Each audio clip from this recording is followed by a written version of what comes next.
তো তারিফের মালিক, লা শরীক মালিক আল্লাহ সুবহানাহু ওয়া তাআলার জন্য সকলেই আল্লাহ পরওয়ারদিগারের শুকরগুজার হচ্ছি, পড়ছি আলহামদুলিল্লাহ। এর চাইতে আল্লাহর শুকরগুজারের আর উত্তম কোনো শব্দ, লক্ষ নেয়ামত দেওয়ার পরেও যদি এই শব্দ বলে তার শুকরগুজার হয়ে যাবে। কারণ এটা কে শিখেছে? আল্লাহর থেকে শব্দ বেশি জানার কোন সৃষ্টি কি আছে? আল্লাহর বাহাদুরি হলো যে শব্দের মধ্যে, কথার মধ্যে। কথা বলার জন্য তো শব্দ লাগে। এই শব্দ আল্লাহ কারো উপরে নাযিল করে নাই। তৌরাত নয়, ইনজিল নয়, জবুর নয়, কোনো কিতাব নয়। এটা শুধু কালামুল্লাহর ভিতরে আল্লাহর শব্দ নাযিল হয়েছে মুহাম্মদের উপরে, লাখো পয়গম্বরের উপরে নাযিল হয় নাই। বুঝের আরো প্রশস্ত করো। আল্লাহর কিতাব বুঝার জন্য বুঝ লাগবে। বুঝের আরেক নাম হলো হেদায়েত। আল্লাহ যার বুঝ দিয়েছে তারা হেদায়েত দিয়েছে। ফুটিয়ার মুফতি সাহেব হুজুরের কথা এটা, তার নাম শুনছো অনেকে। তিনি আমার খুব হৃদয়ের ভিতরে থাকে। আল্লাহ মুফতি সাহেবের উপর রহম ফরমা। তো তোমাকে আমাকে আমার বুঝে চালায়। তোমার বুঝ হয়েছে যে এটা ইসলামী আন্দোলন, এখানে আসছি আমি। আরেকজন বুঝ এটা ইসলামী আন্দোলন নয়। এই বুঝটা আসা সহজ নয়। এটা আল্লাহ তাআলা দেন। আল্লাহ আমাদেরকে সহি বুঝ এলকা করো। আর আমিন বলবা। আমিন বলা সুন্নত, নামাজের ভিতরে পর্যন্ত সুন্নত। এটা কোনো ফাতিহার অংশ নয়। কথা বোঝা যায়? হ্যাঁ, তোমরা খুবই responsive. This is another good thing. আমরা তো মাস্টারি করি, সারা জীবনই করছি। তো মাস্টারদের ক্লাসের ভিতরে ছেলেরা যেটা রেসপন্স করে না, সেটা খুব ভালো ছাত্র আমরা বলি না, রেসপন্স করে না। আল্লাহও বলেন না। আল্লাহ তাআলা কথা বলে কয়ে, আল্লাহর কোনো রেসপন্স করে না। আল্লাহ তুমি তো আমাদেরকেই দয়া করেছো, আলহামদুলিল্লাহ, এত রেসপন্স করা।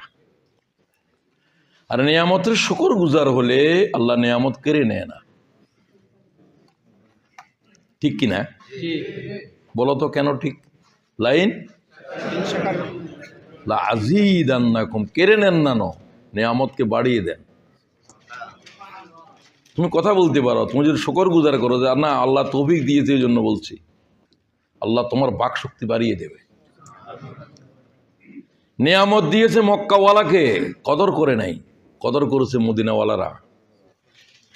নিয়ামতের নাম বলো Muhammad. Very good, very good, very good student. Allah তাআলা গুডকে আরো বেটার, বেস্ট বানাই দাও।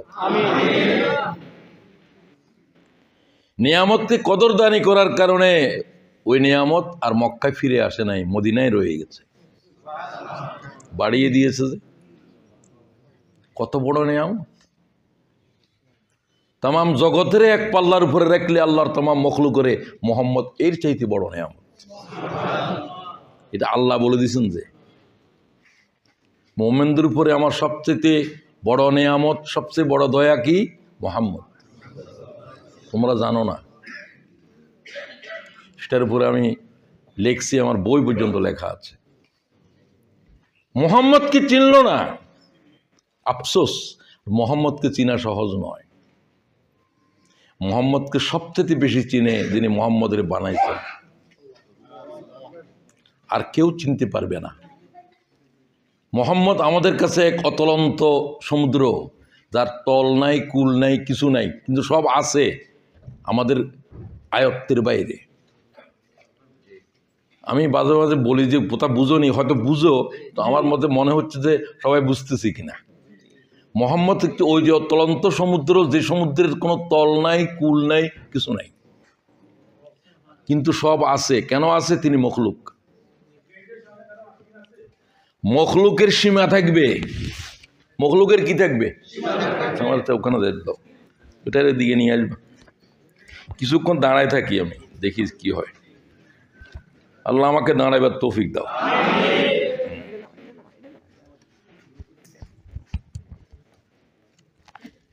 হ্যাঁ, ওরে দাও। তো এদিকে ফিরেও যেতে পারো, তুমি দাও যেভাবে। তো এটা এখানে মাইক লাগবে নাকি? না লাগবে। এটা একটু উঠে দাও না, কিছু নিচে ব্যাগ ট্যাগ দিয়ে। শোনো, এইভাবে দাও, না হলে ওখান থেকে মনে করতে পারো। নিচে দিয়ে একটা কিছু দাও তো, উপরে দিয়ে উঠানোর জন্য বই টইয়ের কিছু স্তূপ দাও। আচ্ছা দাও, তুমি ঠিক করো। বলছিলাম, কি বলছিলাম? মখলুক উহাকে বলে যা ছিল না, মখলুক উহাকে বলে যা থাকবে না, মখলুক উহাকে বলে যা থাকার জন্য সার্বক্ষণিক খালেকের মহতাজ। Am I clear? তাহলে এই দৃষ্টিতে মোহাম্মদ মখলুক কেন বুঝে আসছে? মোহাম্মদ ছিল না, আল্লাহ বানাবার আগে কি মোহাম্মদ ছিল? সাল্লাল্লাহু, বারবার বলতে হবে, বারবার বলা ওয়াজিব। ইমাম মালিক বলছেন, ইমাম মালিক আমার ইমাম আবু হানিফার চাইতেও এই ক্ষেত্রে যথার্থ বলছেন, এটা আমার তজরবা। আচ্ছা যাই, ওইটা ব্যাখ্যার দরকার নেই, যে এটা কোনো মজাহের কথাবার্তা নিয়ে আমরা কম কথা বলি। তবে ইমাম মালিকের একটু মনে রাখিও, যে আমরা সবাই হানাফি মজাহের মানুষ, ইমাম মালিক সম্পর্কে রাসূলুল্লাহ বলেন, হাদিসের জন্য তামাম দুনিয়ায় তোমরা ঘুরবে, আর যে লোকটা মদিনা থেকে এক কদম বাইরে যাবে না, শুধু 5 দিন হজের জন্য আসছিল, জীবনে মদিনা ত্যাগ করে নাই, এই লোকের কাছে তামাম উলুম জমা হয়ে যাবে। তিনি তো হুজুর জমানার লোক না, তার নাম বলেন নাই, যে মদিনার আলেম বলছেন হাদিসে। এই জন্য ইমাম মালিককে মদিনা শরীফের আলেম বলা হয়। আমি এই হাদিস পড়ার পরে আমার শরীরের পশম শিহরে গেছে, এটা বহুদিন আগে পড়ি নাই। বয়সের এই পর্যায়ে আমি হাদিসের উপরে কিতাব লিখতে গিয়ে আমার অধ্যয়ন আমাকে বলছো যে হ্যাঁ, এই হাদিস আমি পড়েছি যে মদিনার আলেমকে তোমরা হাদিসের ক্ষেত্রে অতিক্রম করতে পারবে না। সুবহানাল্লাহ। তখন মুহাদ্দিসেরা এখন মদিনার আলেমকে, এখন তোমরা বলো কে? এটাও মুহাদ্দিসদের রায়। কারণ ইমাম বুখারীর হাদিস বিশুদ্ধ হাদিসের আগে ইমাম মালিকের বিশুদ্ধ হাদিস বুখারীর চাইতেও বেশি তামাম দুনিয়া মশহুর ছিল। কি নাম? মুওয়াত্তা মালিক। এটা আলেমেরা জানবে, সবাই না জানলেও। তো এখন জেনে নিলা, আলেম মানে কারে কয়? যখন জানতে না তখন আলেম না, এখন জেনে গেলা তুমি আলেম, এই বিষয়ে আলেম। আমার কথা তো বোঝা যায়? আচ্ছা, তারপর আমি জিজ্ঞাসা করি, এটা আমাদের শিক্ষকদের রোগ, এটার জন্য তোমরা সেভাবে এটা মাফ করবা, এটাকে কিছু করবে না। আমি যদি বলি বোঝা যায়, হ্যাঁ বোঝা যায়, তাহলে আমি বুঝবো যে আমার ভাই এরা বুঝতেছে, না হলে আমি কিছু চিৎকার করি কি লাভ?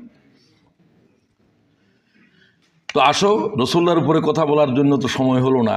যদি তোমরা সাবজেক্ট না দিতে হয়তো আমি এটার উপরেই, রসুল্লাহর উপরে বলতাম। তো আল্লাহর সর্বোৎকৃষ্ট নেয়ামত হলো দুটা, একটা হলো কোরআন, একটা হলো মুহাম্মদ। এর চাইতে দামি আর কিছু নেই। তবে কোরআন মুহাম্মদের চাইতেও দামি, কারণ কোরআনটা মখলুক নয়। আল কোরআন ও গায়রু মখলুক। আমায় ক্লিয়ার?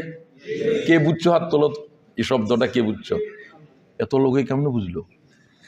ইব্রাহিম পড়াশোনা করে, এটাই আসল কথা।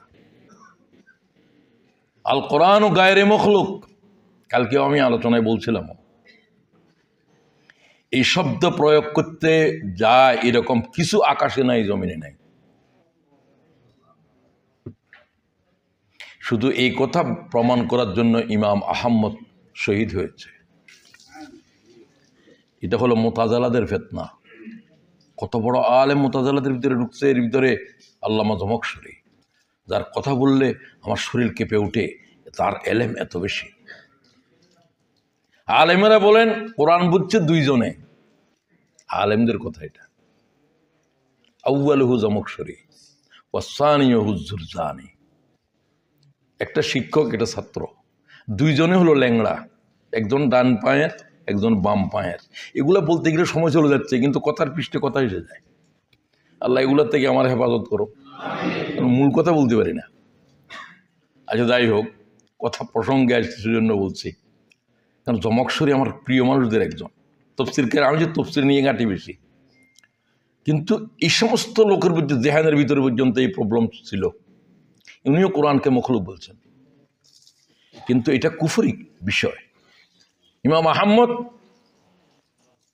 আব্বাসীয় খলিফাদের অত্যাচারে, আলেমদের অত্যাচারে, আলেমদের জাহেল আলেমদের, তারাই তো জ্ঞানী ছিল তখন, ইমাম আহমদের সাথে দ্বন্দ্ব। হুঁশ আসলে রক্তাক্ত হয়ে যাচ্ছে জমিন, তাকে বেঁধে ফেলা হয়েছে শিকল দিয়ে, তিনি রোজা ছিলেন। হুঁশ আসলে বলতেন আল কোরআন ও গায়ের মখলুক, সুবহানাল্লাহ। আলেমেরা জিজ্ঞাসা করলো আপনি কেন? কয় তোমাকে জিজ্ঞাসা করি কোন সময় আল্লাহ ছিল যখন আল্লাহর ভিতরে এলেম ছিল না? তোমরা কোরআন আগে ছিল না, এখন সুতরাং মখলুক। ইমাম আহমদ জিজ্ঞাসা করলো আল্লাহ কোন সময় ছিল যে সময় আল্লাহ ছিল, আল্লাহর এলেম ছিল না?